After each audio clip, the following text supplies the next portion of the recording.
Kwa masikitiko makubwa sana, nipende kuwajulisha kifo cha dereva wa makamu mwenyekiti wa chama chetu ndugu Suez Dan Maradufu, ambaye leo asubuhi hapa mjini Kigoma amefariki dunia.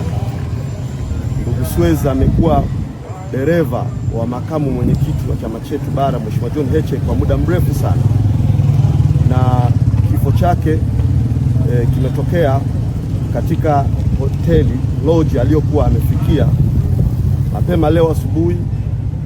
Wenzake pamoja na makamu mwenyekiti mwenyewe Heche walijaribu kumpigia simu, hakuweza kupatikana, na tulipomfuata hapa tulikuta mlango umefungwa, na ndipo tulipochukua hatua ya kulijulisha jeshi la polisi. Wakafika hapa na mlango ulipovunjwa, alikutwa mwili wake umeanguka chini pale mlangoni na damu ikiwa imetapakaa pale chini.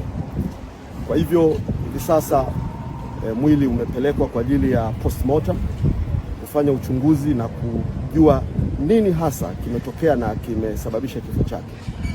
Niwape pole sana familia ya ndugu Suez, pole kwa makamu mwenyekiti wa chama chetu, na amekuwa sehemu yetu katika safari na harakati zetu nyingi.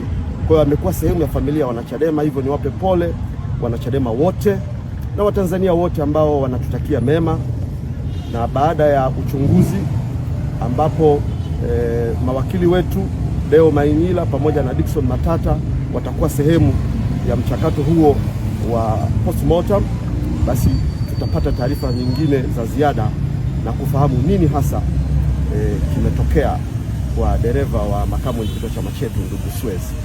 Mungu awabariki na niwatakie na kuombea faraja ya Mungu katika kipindi hiki cha huzuni kubwa. Asanteni sana. Kwa masikitiko makubwa sana, nipende kuwajulisha kifo cha dereva wa makamu mwenyekiti wa chama chetu ndugu Suez Dan Maradufu, ambaye leo asubuhi hapa mjini Kigoma amefariki dunia.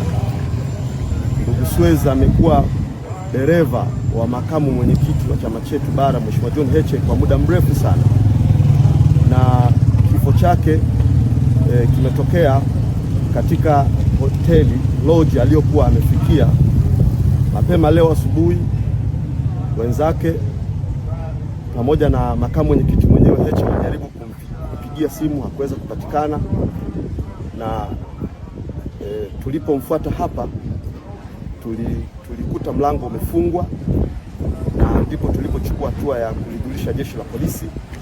Wakafika hapa na mlango ulipovunjwa, alikutwa mwili wake umeanguka chini pale mlangoni na damu ikiwa imetapakaa pale chini. Kwa hivyo hivi sasa mwili umepelekwa kwa ajili ya postmortem kufanya uchunguzi na kujua nini hasa kimetokea na kimesababisha kifo chake.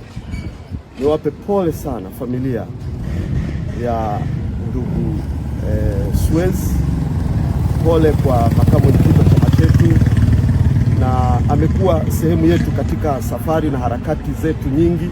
Kwa hiyo amekuwa sehemu ya familia ya Wanachadema. Hivyo niwape pole Wanachadema wote na Watanzania wote ambao wanatutakia mema. Na baada ya uchunguzi ambapo mawakili wetu Deo Mainyila pamoja na Dickson Matata watakuwa sehemu ya mchakato huo wa postmortem, basi tutapata taarifa nyingine za ziada na kufahamu nini hasa kimetokea kwa dereva wa makamu mwenyekiti wa chama chetu ndugu Suez. Mungu awabariki na niwatakie na kuombea faraja ya Mungu katika kipindi hiki cha huzuni kubwa. Asanteni sana.